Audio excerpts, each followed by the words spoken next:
के गर्दै हुनुहुन्छ आज ल है गोलभेडा चाहियो भने सम्पर्क गर्नु ग्यार मंदा गोलभेडा छो जैती तो होते पर रास्तु जीवा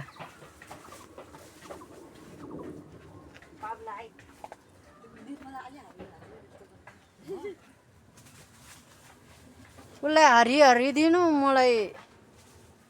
पाए पाए कुहिन्छ त मेरो त हो कुहि भने त्यहाँ भाउजूले ल्याइदिनु भाउजूको पनि त एक छाक त हो है कहिले त दुई छाकै बनाइदिन्छु कहिले त उयो